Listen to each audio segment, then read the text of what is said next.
welcome to Leaders of Tomorrow, ETNA's special initiative that celebrates the undying entrepreneurial spirit of micro, small and medium enterprises. On the show today, I'm being joined by Jagdish Mitra, the Chief Strategy and Marketing Officer, Head Growth Factories at Tech Mahindra. Thanks so much for speaking with us here on ET Now. I want to kick this interview off by talking to you really about the startup world. You are the only Indian company to have a startup garage for in-house entrepreneurs.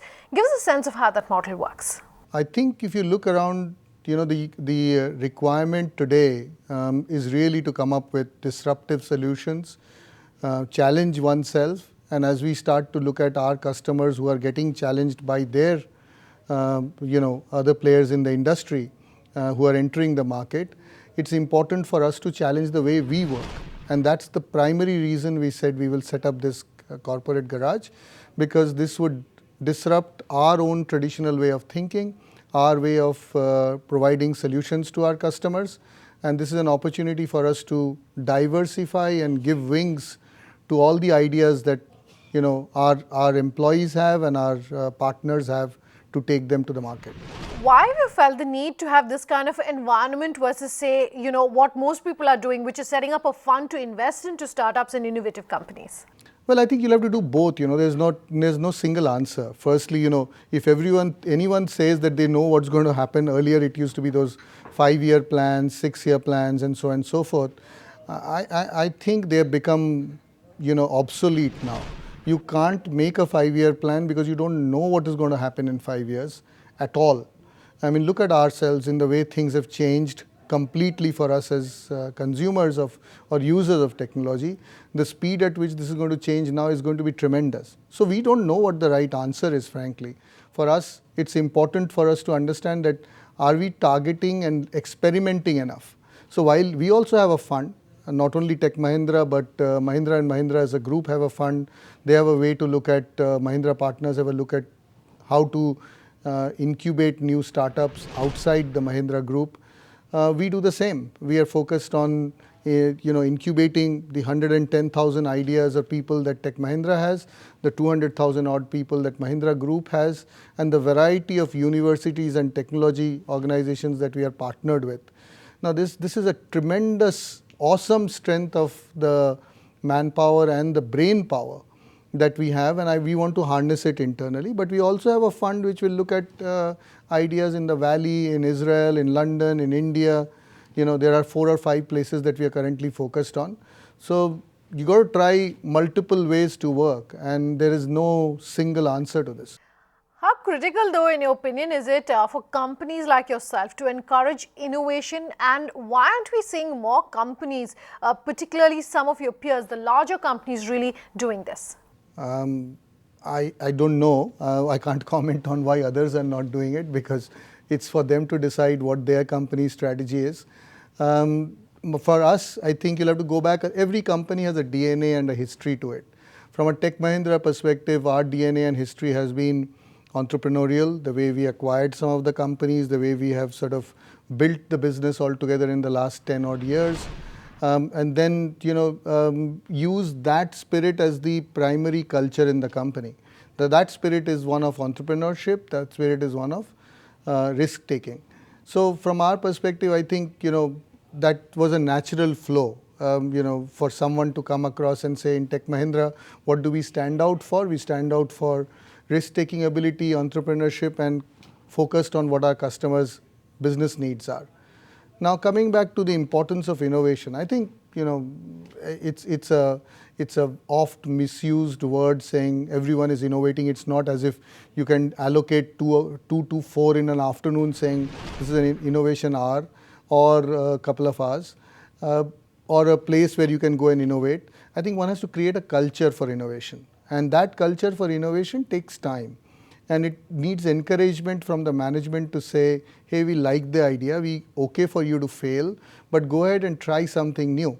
Because in our business, if you look at it, broadly all of us tier 1 companies or tier 2 companies or IT services companies will have similar service offerings.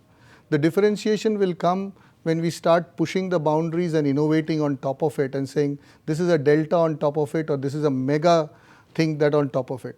Sometimes what mistakes I think people do is they look for only the mega answers, that, where is the billion-dollar value? Where is the, major unicorn that will come together? I don't think there's a formula for it. You'll have to experiment, you have to have a process by which you encourage people to come up with ideas, and then some of them you can only hope that will become large enough for your company to innovate and, create a niche for itself. So on one hand, of course, you have, innovation and investing into that innovation. And on the other, you have mentoring. Jagdish, how critical, according to you, is mentoring entrepreneurs and startups going to be? And are we seeing enough of that really happening in the ecosystem now? Well, it's probably the most important thing. I myself have been a startup guy within the corporate environment when we did the startup with Motorola here, and I went out of Tech Mahindra to start that up here.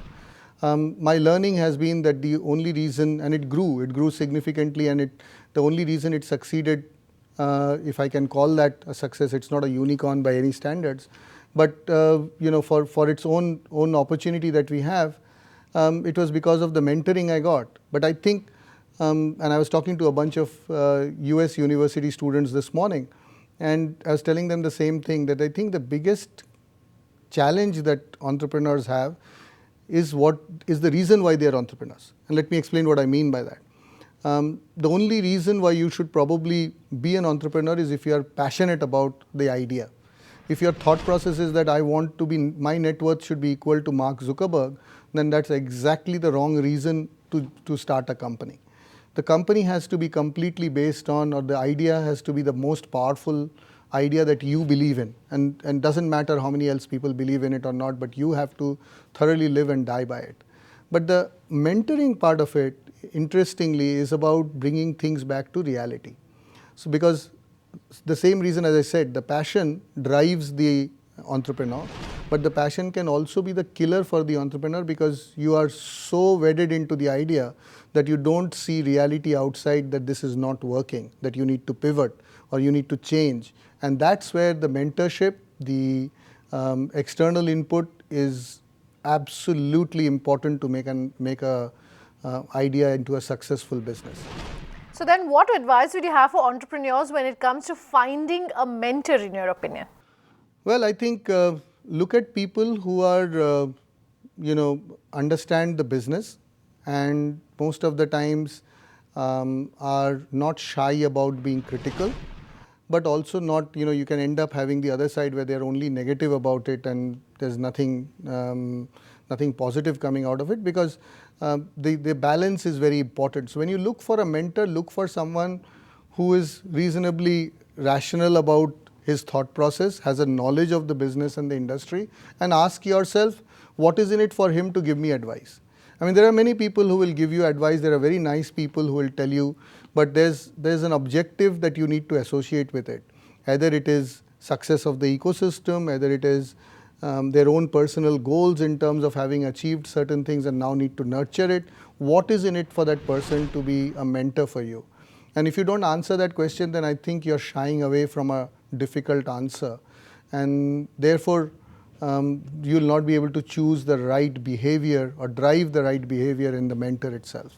Let's talk specifically about Tech Mahindra then at this point. You've set up a $150 million startup fund. Can you just run us through that? What kind of investments are you looking at? Where are you in terms of investments in that fund? Absolutely. So